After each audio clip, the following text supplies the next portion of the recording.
appreciate the big turnout. It's very impressive. My name's Justine. I work at the library, as many of you probably know. I'm glad you all could make it. And before I introduce the group, I just want to go over a couple housekeeping things. Probably a good idea to turn off your cell phone if you haven't already, but not turn off, but silence it. Unless it's urgent, then keep it on. I also want to make you all aware that this room is installed with a hearing loop system. Hearing loops are an assistive listening device for people with reduced ranges of hearing. This system was funded by a grant from Middlesex County as part of the library's plan to be fully accessible. So if you're wearing a hearing aid enabled with a T-coil or cochlear implants, you may connect to this system. If you don't have a T-coil enabled hearing device, but you are experiencing hearing loss, you can borrow one of the library's mobile headsets at any time. Just give me a little wave and I can bring it to you. I just want to make everyone aware that we do have this accessibility for all of our library programs. So you can borrow them at any time. Just inform the staff person running the program and let me know if you want one for today. So I'm going to turn it over to Molly Turlish, who's a Metuchen resident, relatively new Metuchen resident, and person who kind of coordinated this whole Rank the Desserts program today. Thank you, Justine. I'm really glad to be here and fabulous to see all of you. I moved to New Jersey last November, all bringing with me a wish for ranked choice voting, because I had lived in Massachusetts where we had 6 or 7 Democrats running in a primary for the U.S. House of Representatives. And the candidate I wanted desperately to win didn't win. I think really if we'd had ranked choice voting, she would have won easily.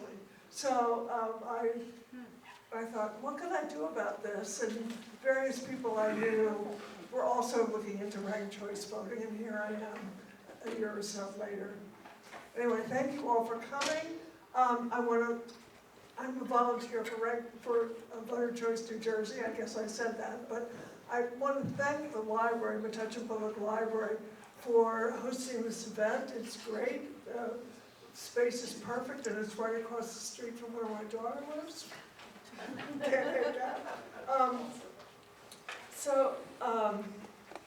Today we're going to have a chance to rank some dessert candidates. Now, don't imagine something drippy and gooey, because we've tried to make it neat for all of us to eat with fingers, because that's the set of utensils that we each have.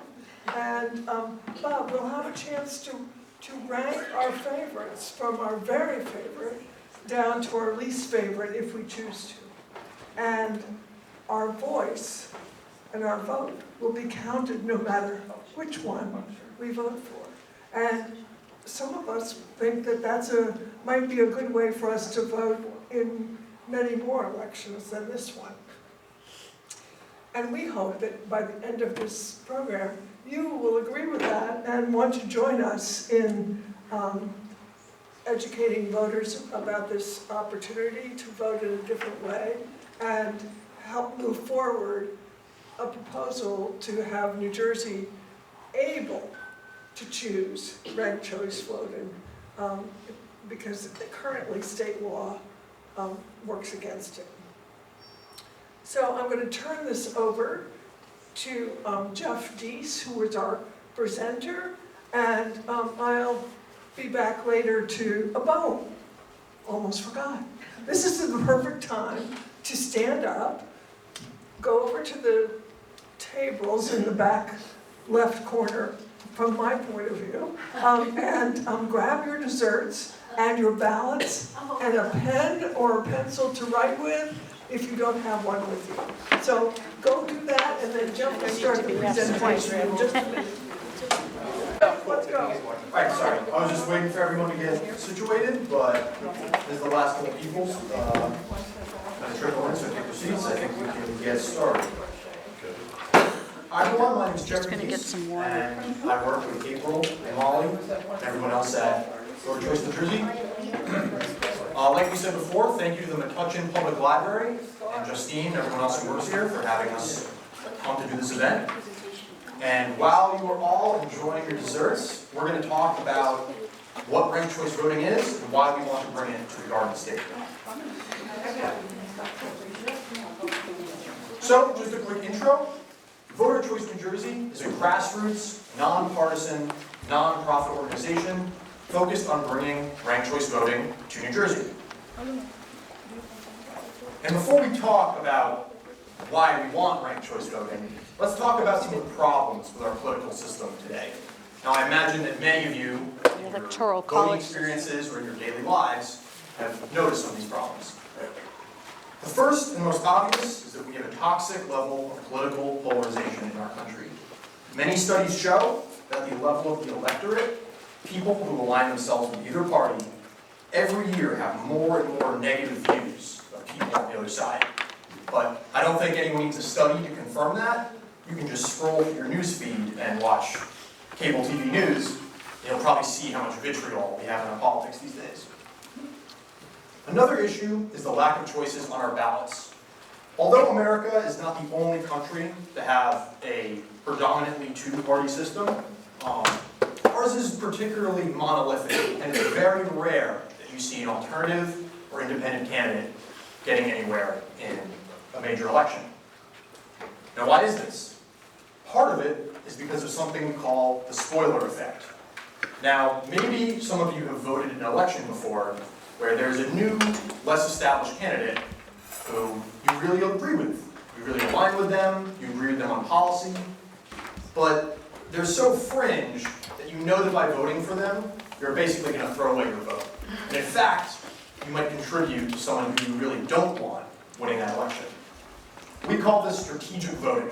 It's the need to have to choose between the candidate you actually want and a candidate who you're okay with, but you think has a better chance of winning. Another issue with our political system today is the existence of minority rule, especially in extremely crowded fields where you can have 4, 5, 6 candidates running for one seat. It's not uncommon that you see elections where someone wins with only 40 or 30% of the vote. This is what we call minority rule. When you add up all these factors, a lot of people are disenfranchised with our political system and choose not to show up at all. Now, while there are a myriad of factors that contribute to all these problems I just mentioned, at Voter Choice New Jersey, we believe that one of those is our voting system. Most elections in the United States are run using the plurality voting system, also known as first past the post. Under this system, every voter votes for one candidate and one candidate only, and the person with the raw highest amount of votes wins the election. Now, just to be clear, a plurality is not a majority, and we're going to see how that works out in just a second.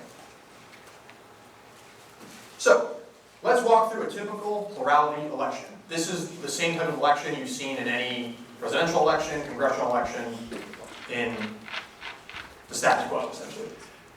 So with two candidates in a race, majority support from voters is easy to determine. You just count up all the votes, and as you can see here, purple candidate gets 60% of the votes, and orange candidate gets 40% of the votes. Just for the record, these purple and orange candidates do not represent any real-world political candidates. But in this case, it's easy to determine that one candidate gets over 50%. The majority wins. However, if you have 3 or more candidates, things can get a little more interesting. You can have a situation like this. Now, does anyone know who's going to win this election? You can call it out if you know. Orange. Orange is going to win. But you might notice that 60% of the electorate voted against orange. This is what we call minority rule. And you can imagine if you had 5, 6 candidates, that margin would get even smaller and smaller. Now, even worse is that people who voted for light purple candidate in the middle here are going to get shamed as a spoiler because they took away votes from this more established dark purple candidate that could have won the election. Now, I don't know about you, but this whole process seems a little undemocratic to me. The solution to this is ranked choice voting. Under a ranked choice voting system, you would have a ballot like that, and a voter would be able to rank desserts or candidates in order of preference. You can rank all the candidates on the ballot, you can rank some, or you can just rank one. The great thing about ranked choice voting is it ensures the winning candidate earns majority support from the electorate. Now you might be wondering, how do you do this? Well, RCV includes a feature known as the instant runoff, where we have multiple rounds of vote counting using the next rankings on your ballots. So let's walk through some ranked choice voting elections. In every ranked choice voting election, in the first round, we count up the first place rankings on everyone's ballot. So, who ranked A first, who ranked B first, etc., etc. And we'll tally them up. In this case, we're going to see if we have a majority. And in this round, in this example of the election, candidate A will get the majority in the first round. So we're done. And if you'll notice, this is the same as a normal American first past the post election. However, what happens in a situation like this, where no candidate has a majority in the first round? This is where we're going to trigger the instant runoff feature. So the way this works, and there will be a lot of numbers on the screen, so I'm going to stop after we go through it, and we can answer any questions that you guys might have. But the first thing we're going to do, if we don't have a majority in the first round, is we're going to eliminate the candidate with the least amount of first place votes. In this case, that's candidate D.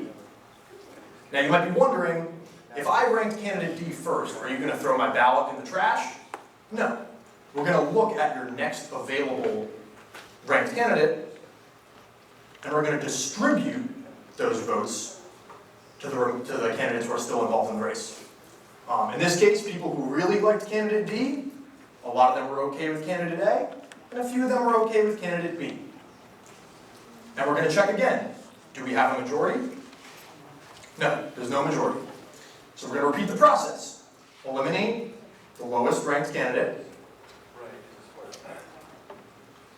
And we're going to look at the next available candidates on those ballots, and we're going to distribute them to the remaining candidates. Now, do we have a majority? Yes. We do have a majority, and candidate B is going to win.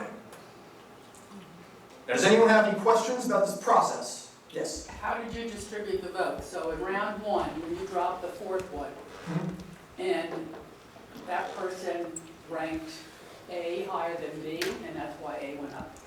So, if someone ranked candidate D first, we look at their next available ranking. So, people who, 4 out of 5 of the people that ranked candidate D first, ranked candidate A second. So we just go to that next vote, and that's what gets distributed. So you based where you put the next vote on all 4 people. It's the 3 other people after you eliminated that person.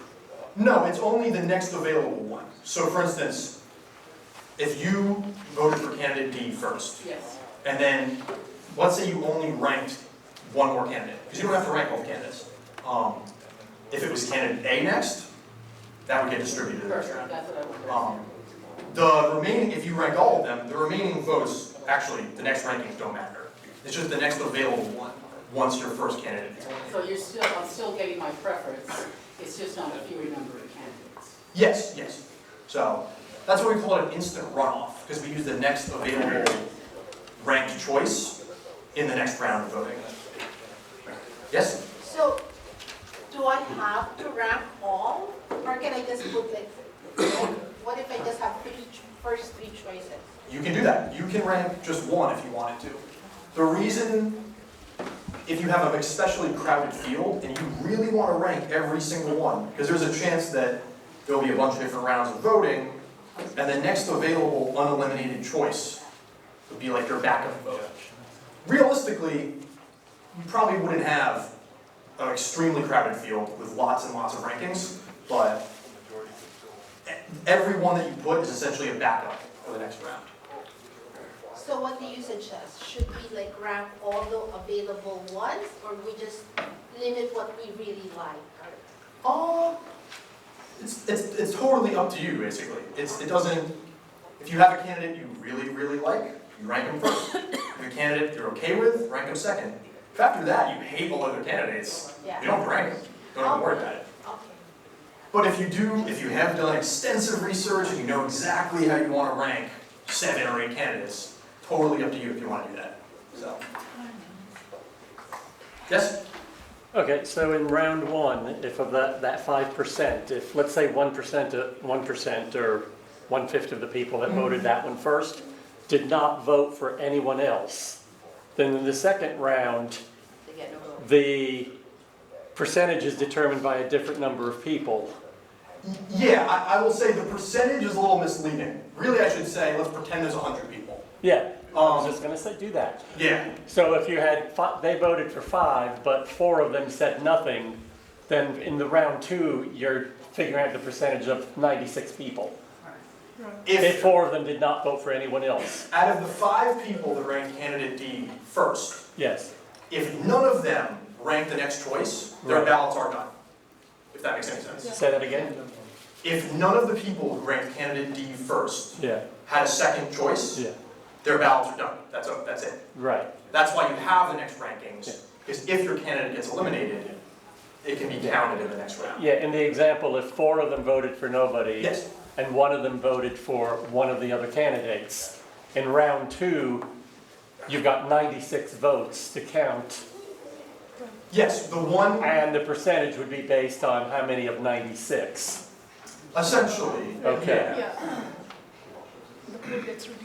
We all okay for now? Sorry, I'm a math major, so. Yeah, no, it's totally fine. Makes sense. The first time I saw this, it took me a second to understand it, Yes. which is why we go through it, because if this were ever to be implemented in the state of New Jersey, people want to know what's really going on. There's no magic trickery, we're just using next ranked choices in the next round. Cool. So the time of the food will increase. Sorry? The time of the food will increase that. The time in the booth will increase that. In the booth? In the voting. Oh. No, once you rank your couple candidates, you put your ballot in, you're done. You don't have, this is the process that happens after all ballots are submitted. Is the conflict that becomes more complex? Yes? Can I follow up? Yeah, the You conflict. can vote by mail in the state of New Jersey. Right, that's what I'm thinking. I deliver the ballots get delivered in September. So if you vote by mail, you have plenty of time in the country you're voting. I'm gonna move on, just so we can, these are great questions, and I wish we could, we'll have more Q&A after, we can discuss all this. Great questions, all. So now we've seen a little how it works. Yeah, what's up? I think that also this seems to require the Board of Elections to present and publish a resume of each candidate without any political overtones. In other words, you want to know what they stand for, who they are, and that type of information as how they would handle things and make it better.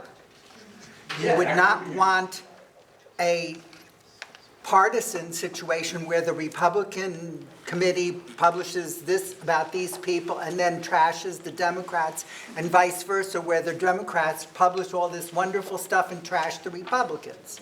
Because you really can't believe those. I agree, and that would be a great, Yeah. But this is just about the voting system. Yeah. That should be And I required agree. of the Board of Elections to manage that so that it does not have partisan overtones. Definitely. Okay, now that we've seen how ranked choice voting works, I just want to talk about some of the benefits. The first one is that more candidates are encouraged to run. And the reason for this is because if Can you you not are, talk while they're talking? sorry, No, not you, them. No, I just have trouble when there's more than one conversation. totally fine, totally fine. Maybe I need the air thing. Sorry, now I lost my train of thought. Benefits. More can. More people can run. The reason more people can run is because, really it comes down to the voters. Because, let's take partisanship out of it for a second. Let's say we just have a Democratic primary. And there's 2 very established candidates who have lots of name recognition, and they're probably going to win. Let's say a less established candidate comes along and they give me their policy positions, their ideology, whatever, and I really agree with them. I say, this is the candidate I wish would win. But I know that if I vote for them, they're still probably not going to win. I have to throw away my vote, essentially. With ranked choice voting, I can just rank. So I can put the candidate I really want and have a backup for a candidate I can tolerate. And I can express my full preferences on my ballot without having to strategize about, will this candidate really win? I don't know, da, da, da, da. Another benefit of ranked choice voting, and this one's a little more subtle, and this is one of my favorites actually, is that it discourages negative campaigning. I'll walk you through a hypothetical scenario for how this works. Let's say you're canvassing for a purple candidate, and you're going door to door, knocking people's doors, trying to get them to support a purple candidate. You see someone with an orange candidate sign on their lawn. Under our current election system, what are the chances that you're going to make any progress by going up to that door and saying, hey, I know you like orange candidate, but take that sign off and you should vote for purple instead? It's not going to happen. With ranked choice voting, though, you can say, hey, I know you really like orange candidate, but here are some ways that purple party and orange party can work together. Here are some ways that we agree on certain issues, et cetera, et cetera. All that we ask is that you rank us second. And right there, you can have a dialogue with your opponents that doesn't really make any sense in our current election system. And this isn't just a hypothetical. We actually saw this in the New York City mayoral election a lot, specifically in the Democratic primary. Now, all the candidates are very divisive, so regardless of your opinion on any of them, there were some candidates, like Zora Mondani and Brad Lander, that were releasing cross-endorsement advertisements. In a typical election, you would just never see that, because what do you gain from endorsing a different candidate? With ranked choice voting, they both said, hey, we want you to rank us first, but we're okay if you rank this other candidate second, because here's the things we agree on. Another benefit of ranked choice voting is it reduces election costs, because you never need a runoff election. I don't know if anyone here has participated in a runoff election, but they're time-consuming, they're costly, and by the second, third, fourth round of runoffs, the average voter isn't even involved anymore. So who's really being represented in those runoff elections? We also see better outcomes with ranked choice voting in terms of voter representation. And I think part of the reason for this is because people can express their full preferences on their ballot. We just tend to see representatives who better represent their constituents. And some of you might be saying, this seems a little complicated. Are we sure voters are going to like this? We know that voters like this. Since they started to use ranked choice voting in the New York City mayoral primary, we saw almost a 30% increase in voter turnout and a drastic decrease in inactive ballots, or wasted ballots, essentially. Because when people get to rank their choices, and there's more candidates available to pick from, people just have a better time, and they want to show up. Are you still doing it though by party? I mean, is it a ranking of Democrats, Independents, and Republicans, or is it a ranking of everybody running for that office?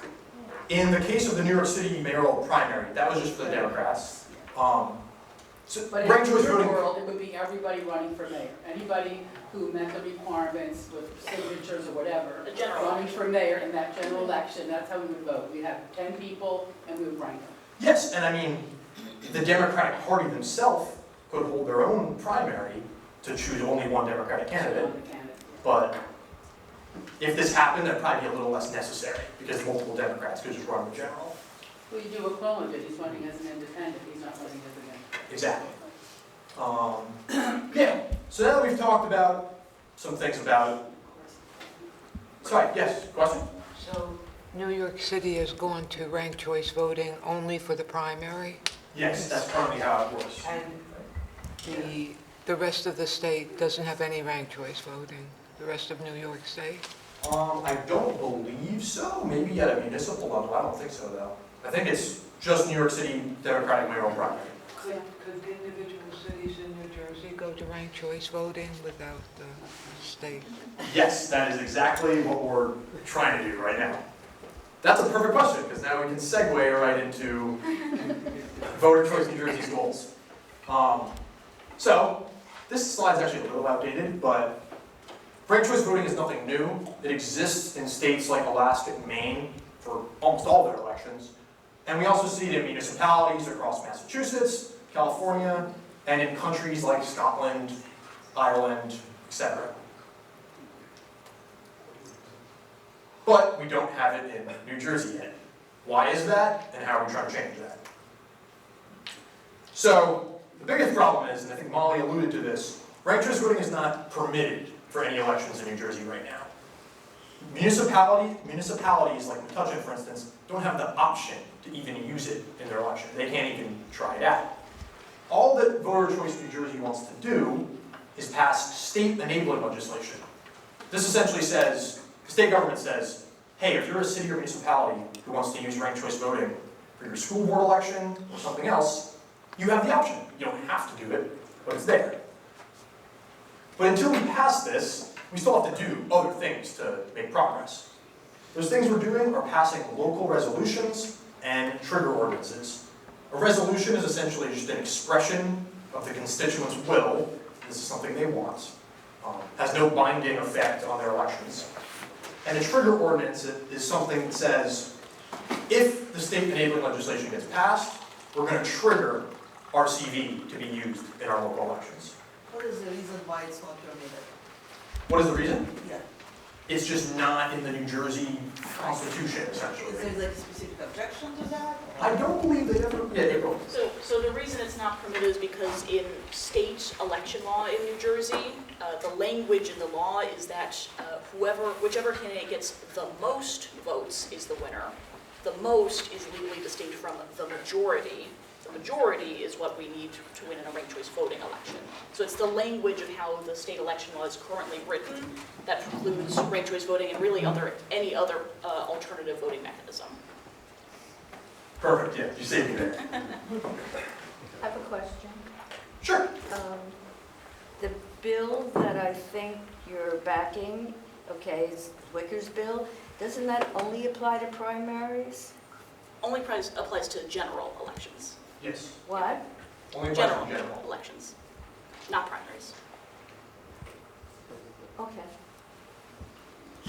Cool. This is a little more of the same, so I'll move it along here. I don't think we need to re-go over this, but we're trying to pass trigger ordinances and resolutions. And we have made a lot of progress recently.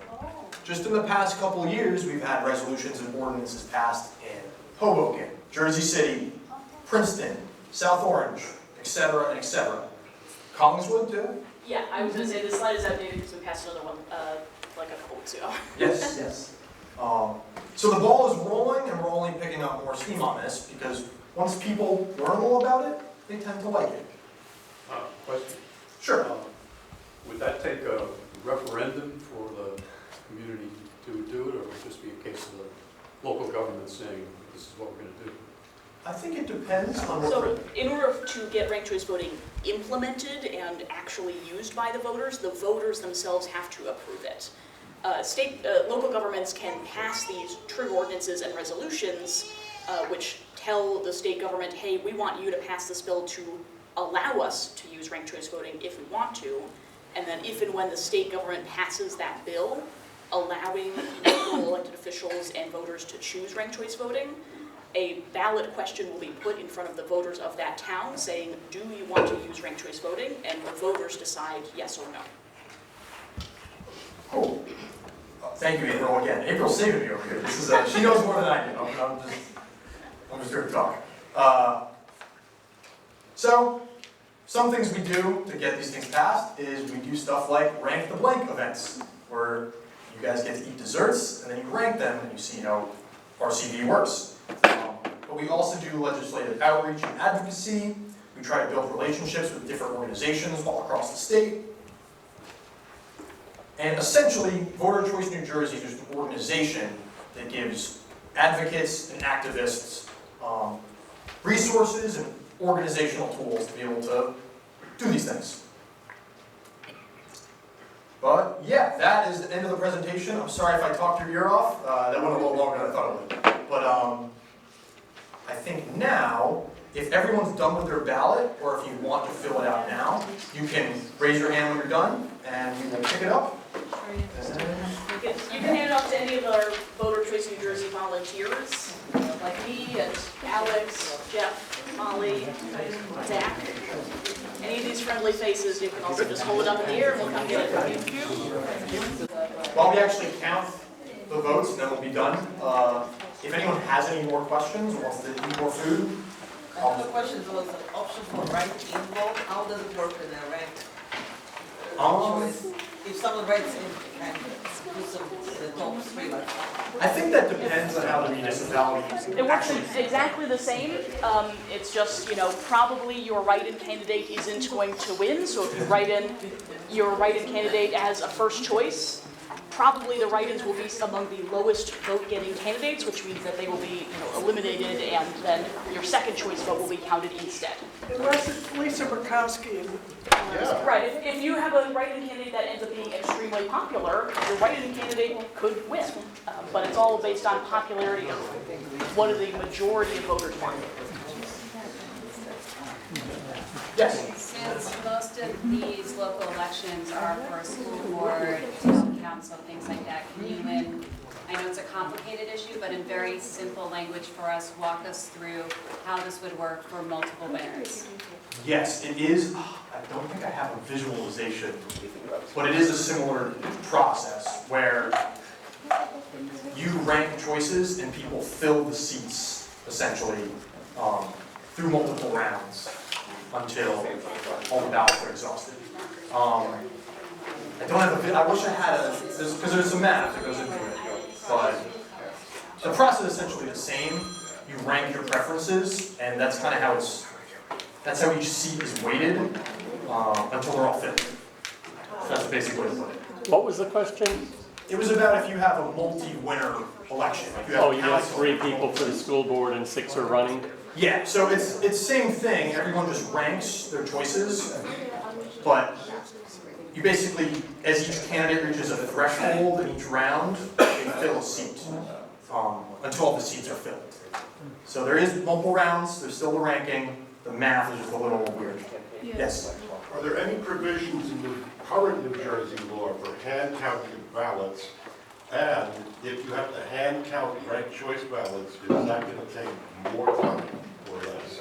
I believe that all elections in New Jersey, at least at like a state level, are done with machines, right? For the mini voting machines?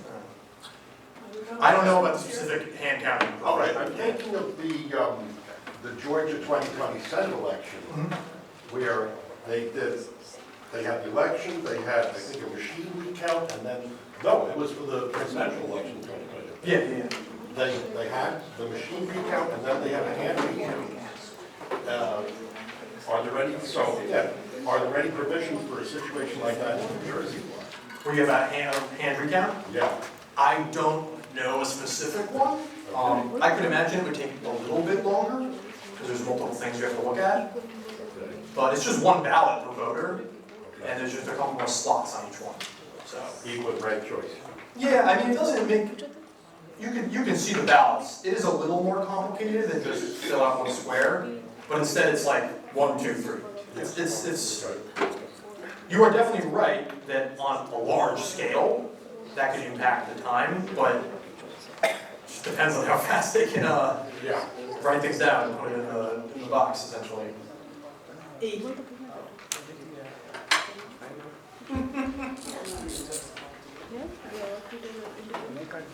Yes? So let's say at the municipal level, I guess it would be the town council could pass a trigger resolution saying that they want this in place for their town. If the state enables it, that resolution doesn't take effect, it then has to go to a referendum to the people? Yes. Or can the town council say we're doing this regardless of what the people want? I mean, a council could do that, but all the ordinances we're passing are not that. Right now, it just goes on their local referendum. Yeah. Does that make sense? Sorry. Yes. So how are we going to start it here with Metuchen? How can we do that? well, our campaigns team would try to talk to the council, and we would try to get a resolution, or trigger ordinance passed. But mayor and council, yeah. Sorry. Mayor and council? I don't know much about it. Different forms of government. Got it. Oh, sorry. But even when we pass a resolution, it's still not allowed in the states. You still have to go to the state legislature. But by Yes. passing the resolution, you're showing more and more towns are interested, which should sway elected officials to go for it. That's exactly the A little point. bit of a hole to have that happen in the state like New Jersey. Yeah, It's it's, happening next year. it probably will not. It's a longer term goal, But but it's grassroots. yeah, and if a town wants it, and state level legislators start to see, hey, a lot of towns are interested in this, or just want to try it out. If I was a politician and I want to be popular, I'd say this might be an okay idea. How would I go propose a bill to get the state enabling legislation passed? So, yeah. I just wanted to make something clear I was a little doubtful about. So like in voters' choice, you would have like 4 Democrats, 4 Republicans, and maybe 4 independent, and you just cast a vote? Or based on your ranking, you can like, okay, I like Democrat, but this particular one I like? Or would it be all treated independent, whether not with any party affiliation? No, every party, like Democrats, Republicans will still exist. It's just a different way for the voters to choose. So if the Democratic Party only wants to run one candidate, and the Republican Party only wants to run one candidate, and then there's 12 independents who have some, they can all be on the ballot. A Democrat or Republican will still probably win. Like, that's just how our political system works. Right now. But no, it doesn't change, like, ranked choice voting does not intentionally change the makeup of the partisan alliances of all the candidates. It's whatever's in the election, you get to rank it. But if there are 10 people running, do you have to vote for 10 people? No, you can rank one. You can rank a You just couple. vote for 2 or just vote for 1 if that's the only one that you want. Yes, it's just, As many or as few as you As want. few as you want, that's a good way It's to your look at choice. it. Excellent. because the next ranked votes, when we saw in the walkthrough, those are essentially just backups in case your candidate gets eliminated. Yeah. Should I keep going? How does this work though? Like, let's say election day is Tuesday, and there's 10 candidates, and we go in, and we do rank. We get the results 2 or 3 days later, and then based on those results, if no one's a clear, whatever percentage you have to be nominated by, then we do another round? No, we call it an instant runoff. Oh, because you're running it off by having all those other options. Just the system of how it works, eliminate, retaliate, You'll eliminate, have a real retaliate. winner. You'll have a winner in the end that more people voted for, maybe not first, but they voted for them. In fact, I'll even say something about that. Because we have an instant runoff, just want to make it clear, you would never, ever need a runoff election with ranked choice voting. It always guarantees a majority winner. Because some municipalities require a majority winner to win. That's why they have these runoffs. So far, I'm pretty happy with the results. We got some riveting stuff I over think we here. have a winner. Yes. If you had 3 candidates running in an election, could you take the first candidate and rank them 1, 2, and 3? Great question, and no, you can't. They will just count the highest one you get. And in that case, it's just one. So if you try to scam the system and rank your candidate 5 times, they're only counting it as you ranked it once. Oh, we have a right. Right? Is that correct? Yeah, that's correct. There's no difference, no benefit to do it more than once. Yeah. Because they're your only vote. It's built in so you can't cheat. Like, you can't do that. Would it disqualify the ballot though if you did that? It would not disqualify. the ballot, it would just count it for whatever the highest ranking is. Because some person could make a mistake and misunderstand it and write something wrong. We wouldn't throw that ballot in the trash. We just have methods in place to make sure it's counted. So we might want to go flip through the vote counting now. Okay, I'm done here. Thank you for watching. You want to pass the mic over? You could also just hold it if you don't. if you hold there. I'll go a little farther. Is this? You gotta hit the button. Also, don't go that way. Okay, this is the correct decision. Okay, so we tabulated the results of the vote on all of today's desserts. There were a total of 30 voters that participated, so not all of you voted, but that's okay, that's your choice too. Which means that to achieve a majority means 50% plus one person. That would mean we need 16 votes for the winning candidate at minimum for that candidate to have one support from the majority of the voters. We actually have a very rare case here where we have a majority on the first round. Actually never happened at any of these other events that we've run. But you can see here that Linzer Tart Cookies got 17 votes out of the 30 votes. So that is a majority on the first round. So you get the benefit of seeing very clearly that that candidate that wins is the most popular candidate by, a considerable amount. And you can imagine that if we went through the elimination rounds for these other candidates, that person would probably pick up even more votes. If we did not have a winner on the first round, let's say that Linzer Tart got 14 instead of 17 votes, then what we would do is we would eliminate the lowest vote-getting candidates, which in this case is the two write-in options, chocolate chip what, who knows, but chocolate chip something, and Dubai chocolate both have one vote each. Those are the lowest.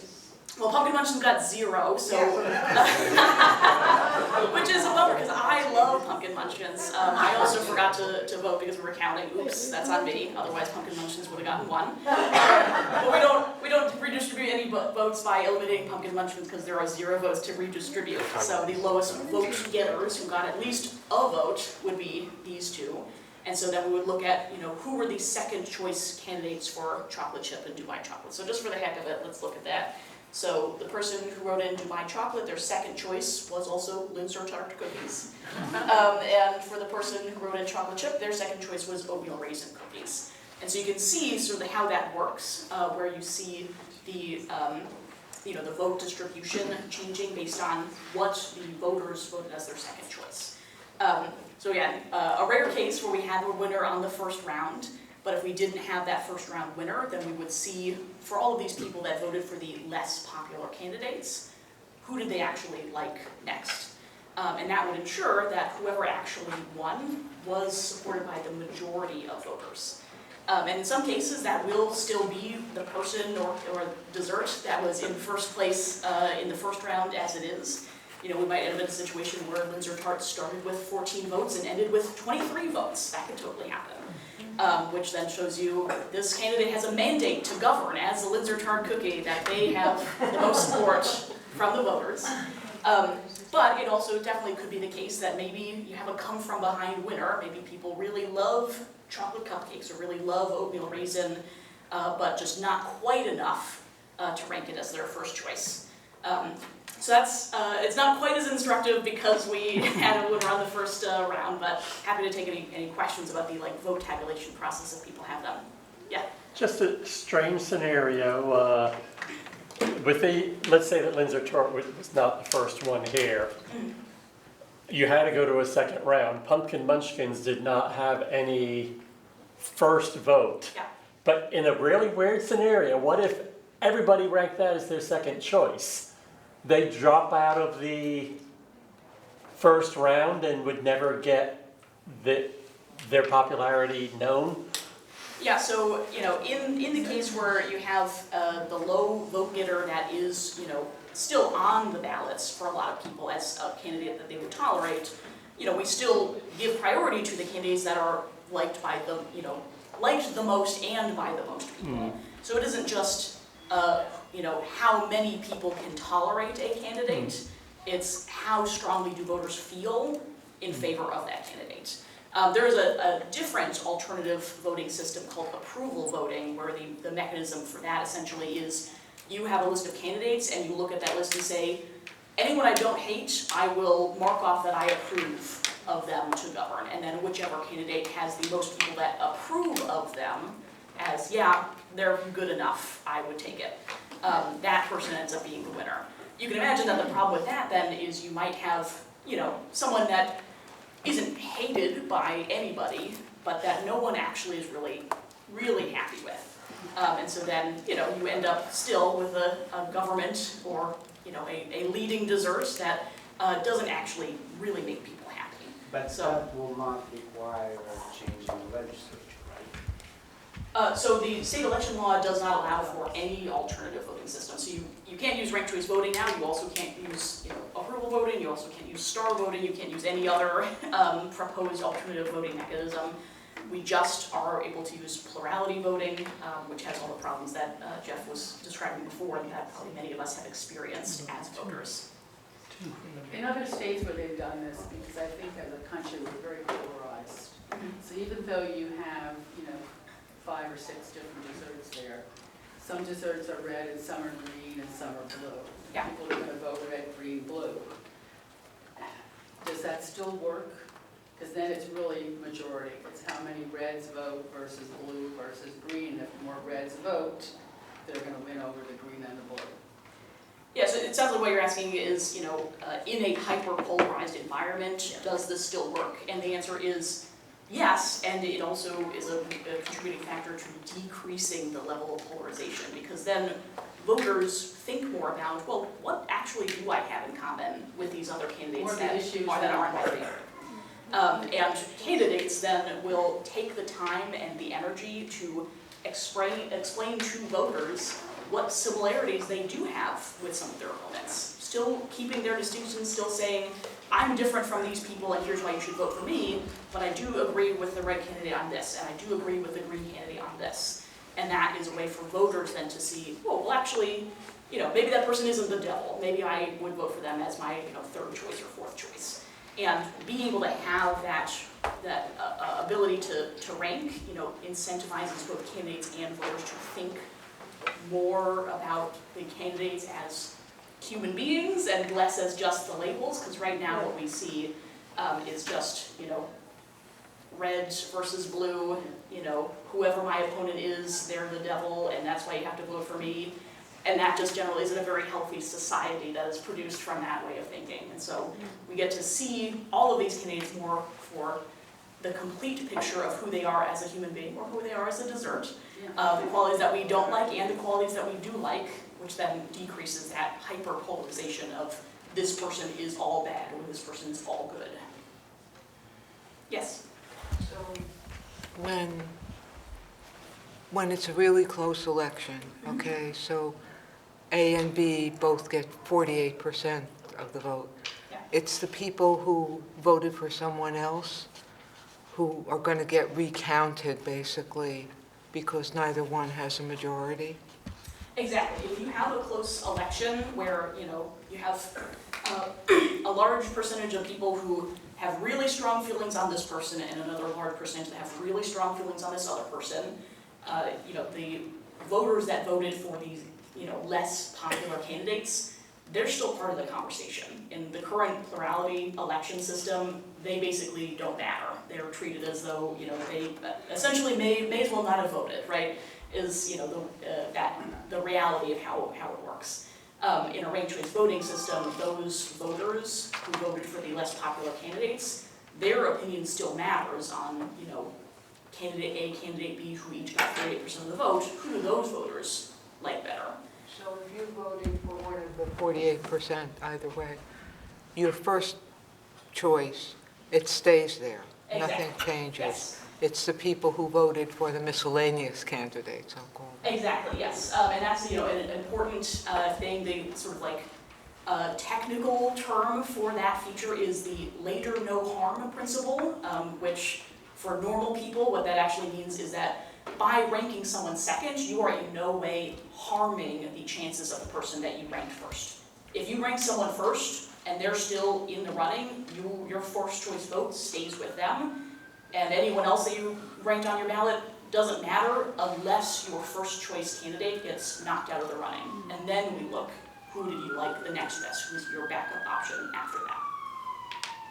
even though there's a clear winner, do you want to go through like 2 rounds of elimination just to demonstrate? I'd like to see how it works. Yeah. Sure, yeah, we'll do that. We'll see how many wins Lindsay or Tart can rack up here. So we already mentioned chocolate chip. I think that person's vote went to Lindsay or Tart, and Dubai chocolate, that person's vote went to oatmeal raisin. So chocolate chip, who is the pink candidate, we'd add 1 tally to Lindsay or Tart, so we can see that 1 person went to Lindsay or Tart, and then Dubai chocolate, who's the light blue, we can see that that person's vote went to oatmeal raisin. Okay, so next, and then you can just cross out pumpkin munchkins because they're not in it to win it right now. So then the next lowest vote getter from there is corn muffins. So for the 2 corn muffin candidates, the second choice is oatmeal raisin for one of them. So we add an orange to oatmeal raisin. And actually oatmeal raisin for the second one too. So people really love oatmeal raisin cookies. And so then if we wanted to keep going here and see between the top 2 who's the winner, we take the chocolate chip cupcakes out of the running. That's the green candidate. Mathematically, it's going to be Lindsay. Go ahead. Yes, mathematically it would have been Lindsay to begin with because they won a majority on the first round, but we're doing this for the fun, for the sport. So for this chocolate cupcakes candidate, or voter, their second choice was corn muffins, which is already out of the running because it was not popular with the majority of people to begin with. So what happens in that vote? So we look at the third choice, Okay. which was pumpkin muffins, pumpkin munchkins, which is out of the running. So then we look at the fourth choice. It's really just whatever the highest ranked candidate on the ballot is that is still in the running, and that is Lindsay or Tart cookies. So for this green voter, they're added to Lindsay or Tart. We got another oatmeal raisin for this one, and there's 2 more. And we have another oatmeal raisin. Wow, really? Oatmeal raisins. And then we have another Lindsay or Tart. So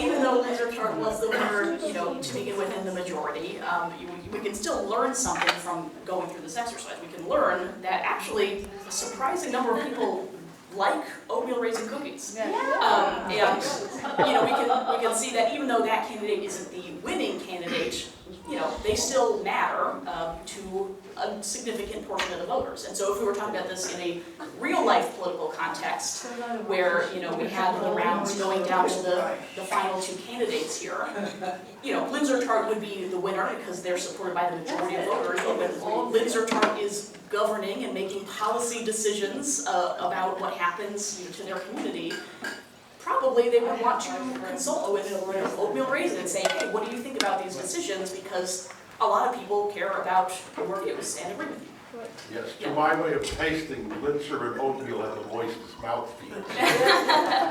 This final result doesn't surprise me. Yeah, they were the moistest, the others were too dry. I think that's how people decide. So I guess many different criteria. So the point here is that we voted only once, so we didn't have to have a runoff. Yeah. Right? So I think that's the reducing exactly. So the cost. So if we did not have a majority to begin with, and we needed to go through these rounds to see who really was supported by the majority of voters, you wouldn't then have to, call off work and go to the voting booth again a month later for a runoff election. Your vote would already be in play because you've already told them, this is my second choice, this is my third choice. All of that data already exists, so there's no need for a separate runoff election. This is an instant runoff election. Yeah? What I see from this is I think we need to emphasize the more choices you make, the longer your vote stays in the running. Yeah. Yes, it's definitely the case that, if you just rank one candidate, if that candidate is popular and, in the top 2, great. If they're one of the less popular candidates, then your vote is out of play and it becomes what we call an exhausted ballot. Now, some people might say, oh, well, then you probably end up with a lot of exhausted ballots if people don't rank their choices. Well, Yes, but not as many as you would end up with in a plurality election, where literally any person who doesn't vote for one of the top 2 vote getters has their ballot exhausted immediately because they are essentially not tabulated as part of the final results between the 2 most popular candidates. By the way, we didn't have it on the presentation because this needs to be updated, but for the New York Democratic primary, the mayoral primary, the exhausted ballot rate was only 5%, so 95% of the votes were still in play for either Mamdani or Cuomo. Yeah. But in generally, isn't it the case that non-voters are numerically superior to the sum of all likely voters in the general election? I think what you're saying is, what a lot of people say, which is that more people just don't vote. Yeah, than most people just don't vote, Right. which means then that their opinions aren't counted at all. And one of the benefits that we've seen in ranked choice voting elections at all levels of government that's it's been used for, and including in places like Ireland that's used it for over 100 years, is that voters have more incentive to turn out to the polls because they can find a candidate that matters to them. And we can actually see, and this is like, going a little bit long, but since it seems to be an engaged crowd that might be interested in this, this was very much at play with the New York City mayoral primary race that we saw just a few months back. There was a pretty large pool of candidates, and there were, differences and similarities between all the candidates. And there was one organization in New York State called the New York Working Families Party that chose to endorse several of the candidates that they felt did a good job of fitting their message. They did that because each of the candidates, it was Mamdani, Brad Lander, and one other person whose name I unfortunately am not remembering at the moment. Each of these candidates had a poll with a specific base that was really excited about them running. People that might not bother to show up if that one person that they were really excited about wasn't in the race. And so in a regular plurality election where you're trying to avoid vote splitting between similar candidates, there would actually be a lot of pressure for those other candidates to drop out. Where organizations like, the Working Families Party and other party organizations might say, hey, you're great and all, but you're not the most likely to win, so get out, because you're going to cause problems with the person who is most likely to win. And there was a prevailing theory, earlier on, was that Brad Lander would be the most electable of the Working Families Party endorsed candidates, and that these other candidates that the Working Families Party endorsed would essentially be like feeder candidates, people that attracted voters to the polls because of their unique energy and interest with those voter bases, that would then say, well, I guess I'll vote for Brad Lander as my second choice, and then that would be what would make Brad Lander the most popular candidate. And what they found in real life, as we have seen from the many, many news stories, is that actually most popular candidate was Mamdani, with that voter base that we had in the New York City mayoral primary. That is something that nobody would ever have known if all of the big players in New York politics had been pressuring him to drop out from the beginning. So we now know something about how New York City primary voters feel that we would never have known before, given the different political incentives. So the person who was meant to be a feeder candidate to attract voters to turn out actually ended up being the most popular candidate. And I'll say probably the obvious thing, which is that New York City is a particular place, Democratic primary is a particular base of voters. Obviously, that doesn't mean that every ranked choice voting election would elect Zohran Mamdani, because it depends on who the voters want. In this case, the primary voters in New York City wanted him. And we can see that clearly because he won the majority of support from voters. If we had that same election in rural South Jersey, we probably wouldn't see that same outcome because the voter base is different and they feel different ways. So really the purpose of a ranked choice voting election is to accurately represent what the majority of voters there feel. At that time. Yes. Okay. So thanks everybody so much for coming. Please stay and chat if you wish. But I'm going to thank April and Jeff and everyone else who contributed to the success of today. And thank you all for coming. Thanks so much, everyone. Happy to stay and chat.